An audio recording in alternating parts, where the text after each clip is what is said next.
Assalamualaikum warahmatullahi wabarakatuh.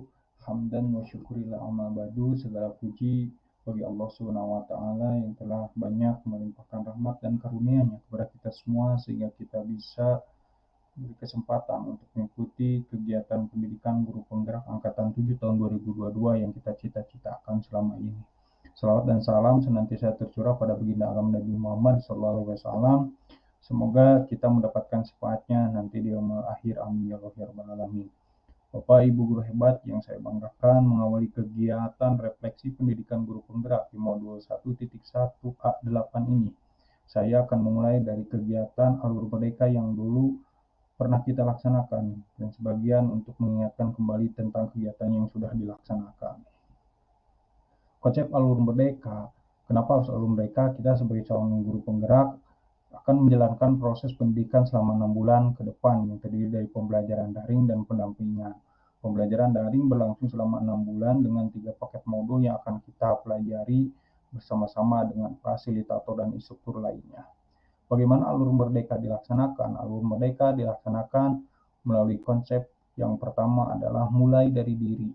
Mulai dari diri sendiri ini yang pernah kita lakukan pada tanggal 24 Oktober 2022 yang lalu. Kegiatan ini berisi di mana saya sebagai peserta memberikan jawaban refleksi kritis mengenai pemahaman diri dari filosofi pemikiran Ki Hajar Dewantoro. Konsep Alur Merdeka yang kedua adalah eksplorasi konsep yang pernah dilaksanakan pada hari Rabu tanggal 26 Oktober 2002 yang lalu.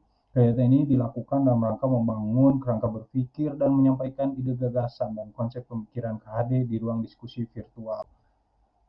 Konsep Alur Merdeka yang ketiga adalah ruang kolaborasi. Dilaksanakan tanggal 27 Oktober 2022 yang lalu. Di ruang kolaborasi ini juga masih bersifat diskusi secara virtual, di mana fasilitator akan memfasilitasi peserta dalam memaknai dan menghayati nilai-nilai sosial budaya di daerah. Konsep Alur Merdeka yang keempat adalah demonstrasi kontekstual. Dilaksanakan 3 November 2002 yang lalu. Pada bagian ini, peserta mendesain strategi dalam mewujudkan pendidikan KHD dan pendidikan yang berpusat pada murid melalui media video, presentasi, puisi, dan lain-lain. Konsep selanjutnya adalah elaborasi pemahaman. 3 November 2022 yang lalu. Kegiatan ini peserta masuk ke dalam forum diskusi virtual di mana pesertanya terdiri dari CGP, PP, fasilitator, dan dibantu instruktur untuk membahas bagaimana perwujudan menuntun dalam konteks sosial budaya di daerah masing-masing. Konsep Alur Merdeka yang selanjutnya adalah koneksi antar materi. Pada bagian ini yang akan kita bahas dan saya sampaikan di kesempatan ini di mana kegiatan modul 1.1A8 ini kita akan mengkaji ulang dan membuat kesimpulan serta refleksi dari kegiatan yang sudah dilaksanakan. Nah, terakhir konsep Merdeka itu adalah aksi nyata, di mana dalam kegiatan aksi nyata kita akan membuat sebuah jurnal refleksi di mana penulis menuangkan perasaan selama melakukan perubahan di kelas, ide dan gagasannya pada proses perubahan. Untuk lebih lanjut lagi, bagaimana proses koneksi antar materi saya sampaikan pada slide berikutnya.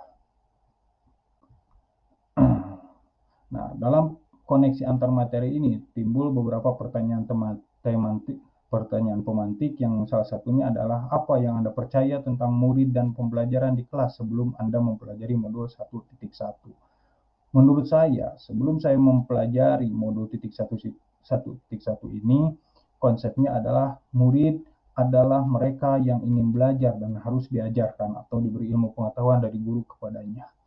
Perspektif kedua tentang murid menurut saya adalah orang yang memiliki bakat tertentu yang berbeda satu sama lainnya, namun dalam kenyataannya kebutuhan yang mereka inginkan saya samaratakan perlakuannya.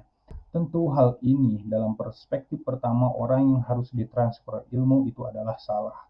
Mengapa hal ini tentunya tidaklah sesuai dengan pemikiran KHD yang menyatakan bahwa anak-anak adalah seperti biji tumbuhan yang disemai dan ditanam oleh petani atau tukang kebun di lahan yang telah disediakan.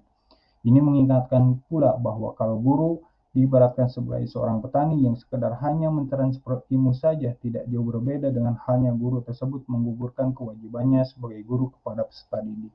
Maka hasilnya tidak akan sesuai dengan prinsip dasar pendidikan, di mana guru itu harus menuntun, mengarahkan, bukan mengisi pengetahuan. Coba kita analisis, kalau guru hanya bertugas memberikan materi saja dalam artian mengisi pengetahuan saja tanpa menyentuh hati dan jiwa peserta didiknya, maka tidak akan jauh berbeda Halnya dengan kita memaksakan murid untuk pintar dan murid harus turut serta suka dan menyelesaikan materi pelajaran yang kita inginkan. Perspektif kedua tentang murid, bahwa saya menganggap bahwa murid semuanya sama. KHD mengajarkan kepada kita bahwa pendidikan anak sejatinya menuntun anak mencapai kodratnya, yaitu sesuai dengan kodrat alam dan kodrat zaman. Secara kodrat alam, dalam satu kelas yang saya bimbing terdiri dari beberapa anak pasti memiliki sifat dan karakter yang berbeda, serta berasal dari lingkungan yang berbeda pula. Ada anak yang berasal dari keluarga biasa, sederhana, serta lingkungan dan pekerjaan orang tuanya pun berbeda. Ada yang bertugas sebagai petani, nelayan, tukang kebun, dan lain halnya. Sehingga perlakuan mereka dalam hal pembelajaran dan pendidikan tidak bisa disamakan menurut keinginan saya sebagai gurunya. Oleh karena itu, dengan berbagai beda kultur, anak nelayan tidak akan sama perlakuannya dengan anak yang sebagai seorang petani, dan anak petani tidak akan sama perlakuannya dengan anak yang ada di perkotaan. Terkait pembelajaran, sebelum mengenal pemikiran KHD, saya menganggap bahwa pembelajaran itu adalah sesuatu yang mutlak harus diselesaikan dengan tujuan kurikulum dan harus mencapai KKM. Ternyata salah. Yang benar bahwa pembelajaran, pengajaran, dan pendidikan yang sebenarnya adalah menuntun segala kodrat yang ada pada anak-anak agar mereka dapat mencapai keselamatan dan kebahagiaan yang setinggi-tingginya sebagai manusia dan anggota masyarakat. Pertanyaan pemantik kedua, apakah ada yang berubah dari diri saya setelah mempelajari modul ini? Tentu jawabannya ada. Apa yang berubah dari diri saya? Yang pertama adalah pola pikir. Semula menganggap bahwa murid adalah tabula rasa yang harus diisi pengetahuan sesuai kehendak kita. Setelah membaca modul 1.1 ini, terjadi perubahan pada diri saya adalah ternyata murid mempunyai kodratnya masing-masing, harus dibimbing dan diarahkan sesuai dengan kodrat alam dan kodrat zamannya. Pertanyaan kedua, apakah ada yang berubah dari saya setelah mempelajari modul ini? Ada. Perubahan yang kedua selain pola pikir adalah sikap saya. Semula yang menganggap bahwa pembelajaran yang baik harus selesai dengan nilai yang tinggi dan menganggap bahwa mereka harus bisa mencapai KKM. Ternyata setelah itu anak itu harus dilahirkan ibarat selai kertas putih yang sudah ada tulisannya yang buram. Sehingga tugas kita adalah menuntun mereka agar tulisan buram atau bakat dan minat yang tersebut menjadi lebih jelas lagi. Artinya saya harus menuntun mereka, bukan menyuruhnya untuk menyelesaikan suatu pekerjaan. Perubahan yang ketiga dalam diri saya adalah berubah dalam metode pembelajaran. Yang semula terfokus pada bahwa guru adalah sebagai sumber belajar, kita rubah paradigmanya menjadi siswa adalah pusat pembelajaran. Artinya saya mulai merubah pola pembelajaran yang semula kita adalah pusat pembelajaran, berubah menjadi siswa sebagai pusat pembelajaran dengan melakukan kegiatan dengan sistem merdeka belajar.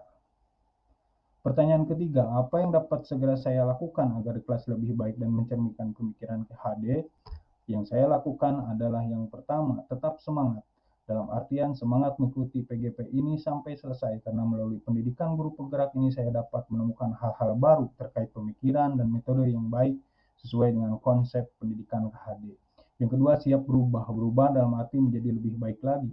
Menurut KHD, implikasi pendidikan adalah perubahan. Berubah yang semula kita biasa saja sekarang harus menjadi pembelajar dan menjadi pemimpin pembelajaran. 3. Merancang pembelajaran yang berorientasi pada siswa.